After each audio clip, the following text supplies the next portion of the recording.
Hello from Ms. Robinson. Today I'll be working with you on a Think-Aloud lesson plan. This is a screencast-o-matic on how to use Newsela to read critically. And Think-Aloud just means that while I'm working, I'll be thinking aloud, modeling how you guys can make conclusions and find information and comprehend online reading texts to improve your digital literacy skills. So first, let me take you over to my lesson plan. This is a lesson plan that's accessible through Google Docs, and I can give you the link if you choose to go back to it later on. This is also helpful for those of you that are not in my class and just wish to join me through this screencast. So this is a lesson plan about reading critically. And I developed a challenge question: how can we help improve working conditions in global garment factories? And for the students in my class, you know that was developed because we worked with your ELA teachers on a unit about global garment factories, and you were supposed to find out information about a garment factory overseas, about your favorite brands and whether that company aligns with safety standards and so forth, and how the working conditions are and whether they can be improved.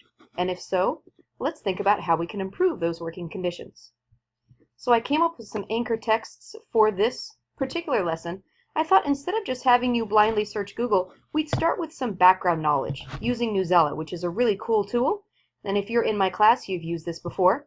But here are the 3 different articles that we'll tie into today. This first one right here is Deadly Factory Collapse Calls into Question the Cost of Cheap Clothes. And once you log into Newsela, as you have an account, once you log in, to get to this, you can either go through the Google Doc that I gave you, or you can go into the articles right here and click on Assign to You. When you see Assign to You, that went a little too quickly there, Assign to You, you'll see the things that I've put in your assigned binder. Notice that this first one right here, this bottom one, is actually the first one I'd like you to access, the Deadly Garment Factory.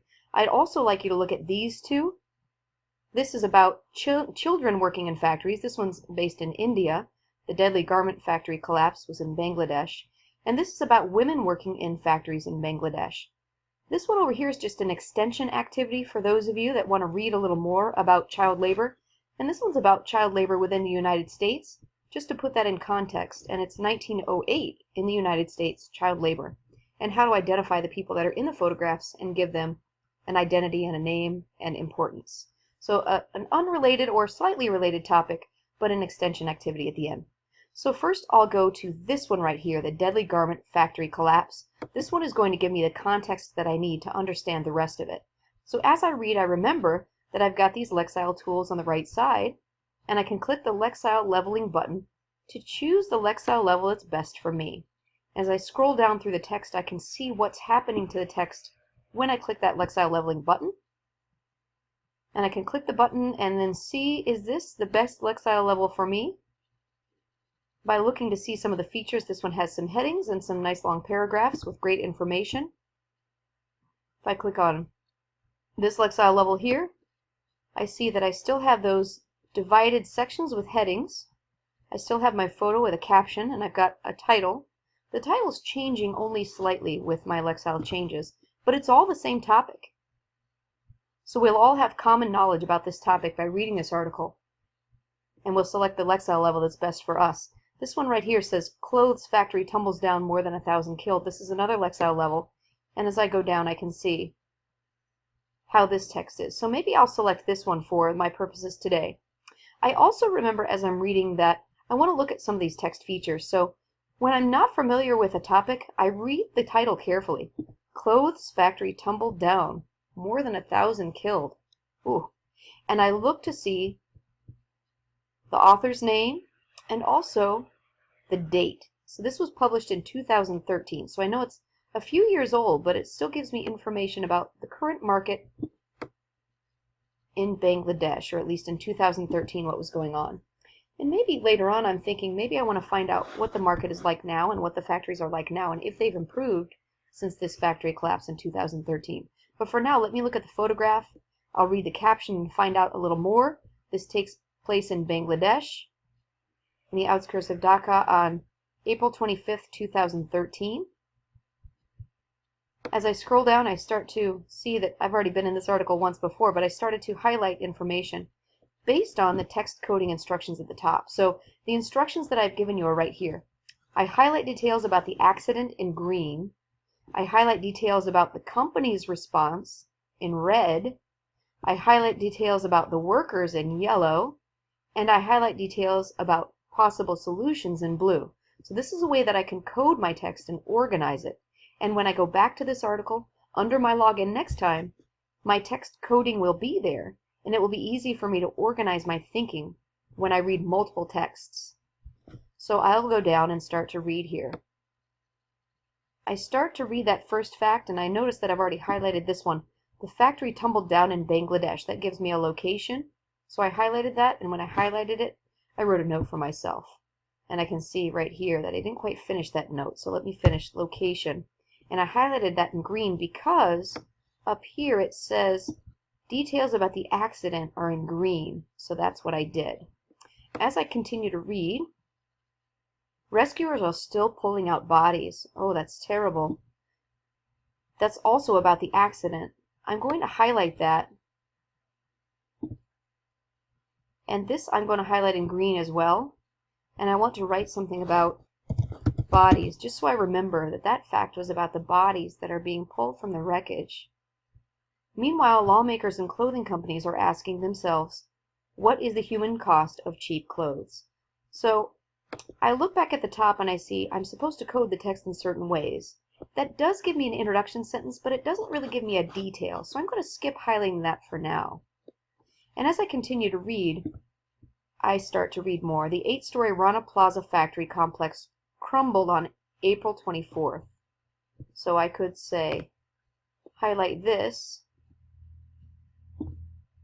and it's green because it's about the accident. And I could say that this is Rana Plaza. This is a location as well, so it gives me the company name for the factory. So maybe I'll just revise that and just say factory. And then as I go down, I can start to code the text even more. If I look back at the top, I'm just going to scroll down a little extra because you can continue to read that paragraph about the accident. But if I'm looking for company response in red, let's see if I can find some information about the company. I'm looking at the headings to see. This is about survivors. I don't know that it's going to tell me about the company there. But if I scroll up a little, oh, my eyes just caught this right here. The building owner was Mohammed Sohail Rana. He tried to flee the country after the disaster. So that's an important fact. The building owner and his reaction. And I look back at the top if I need to, and I say, my details about the company's response is supposed to be in red. So that's the company owner. That's in red. And I'm going to say owner flees, tries to get away after the accident. All right, so you can see how I'm doing this, and I'm modeling that coding of the text pretty clearly. I also want to show you this write tool right here. When you're done reading and coding your text and making yourself some notes so you can easily access that highlighting again, you should go to the write tool. The write tool has a prompt that I've written here. Why are garment factories a major concern? So when I read that, I realize, okay, the garment factories are a major concern. So as I'm reading, I might want to keep that in mind. And maybe at first, before I even start reading, I might want to look at that question. So next time, before I start reading, maybe I'll go right to this tool so I can make sure I'm focusing my thinking based on the prompt.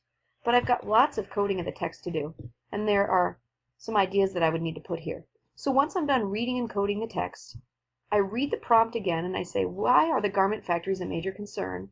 I would type my response here. I'm not going to tell you what your response is going to be because you'll come up with different conclusions and learning from the article when you read it.